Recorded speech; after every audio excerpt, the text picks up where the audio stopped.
नमस्कार दोस्तों, प्राचीन काल में आश्रमों का जीवन अनुशासन, तपस्या और ज्ञान का प्रतीक माना जाता था। हिमालय की तराई में च्यवन ऋषि का एक आश्रम था। वहाँ दूर दूर से विद्यार्थी वेद, शास्त्र और जीवन के नियम सीखने आते थे। च्यवन ऋषि के शिष्यों में से एक शिष्य बहुत जिज्ञासु था, किंतु एक कमी यह थी कि वह कठिन परिश्रम से डरता था। वह अक्सर सोचता था, गुरुजी हमें इतना कठोर अभ्यास क्यों कराते हैं? क्या जीवन केवल तपस्या और त्याग से ही श्रेष्ठ बन सकता है?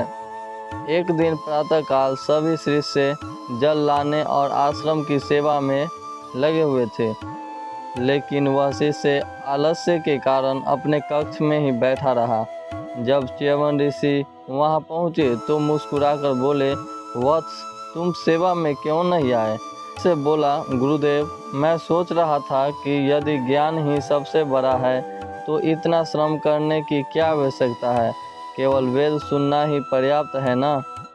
च्यवन ऋषि ने उसकी बात ध्यान से सुनी और शांत स्वर में कहा, वत्स, केवल सुनना पर्याप्त नहीं, बल्कि जब तक ज्ञान कर्म में न उतरे वह केवल शब्दों का बोझ है।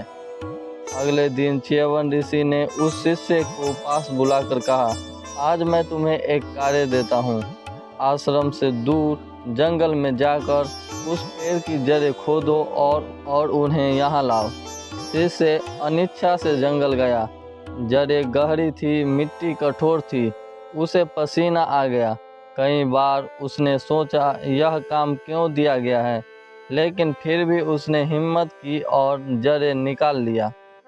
जब वह थक कर गुरु के पास पहुंचा तो च्यवन ऋषि ने जड़ों को देखा और बोला, वत्स, अब बताओ यह जड़ इतनी गहराई में क्यों थी?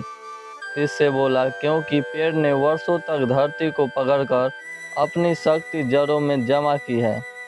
ऋषि मुस्कुराए, ठीक कहा, जैसे यह पेड़ अपनी गहरी जड़ों के कारण तूफान में भी अडिग खड़ा रहता है, वैसे ही मनुष्य भी तब तक स्थिर और महान नहीं बन सकता जब तक वह कठिन श्रम और अनुशासन से अपनी जड़ें नहीं गढ़ता। शिष्य की आंखें खुल गई। उसने समझ लिया कि बिना परिश्रम और अनुशासन के प्राप्त ज्ञान भी व्यर्थ है।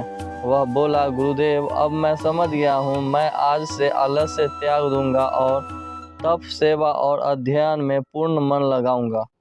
च्यवन ऋषि ने आशीर्वाद देते हुए कहा, वत्स, जो आलस्य छोड़कर कर्मपथ पर चलता है वही सच्ची ज्ञानी और सफल होता है। स्मरण रखना, ज्ञान वही है जो आचरण में उतरे।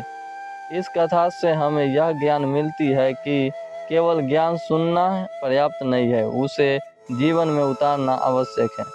बिना परिश्रम के कोई भी महान कार्य सिद्ध नहीं होता है। अनुशासन और कर्म ही मनुष्य को स्थिर और सफल बनाते हैं। तो दोस्तों, अगर इस कथा को सुनकर आपका जीवन ज्ञान के प्रकाश से भर गया हो तो वीडियो को एक लाइक ज़रूर करें और अपने दोस्तों के साथ शेयर करें। और रोज़ ऐसी ही पौराणिक कथाएं सुनते रहने के लिए भक्ति ज्ञान रविराज चैनल को सब्सक्राइब जरूर करें। धन्यवाद।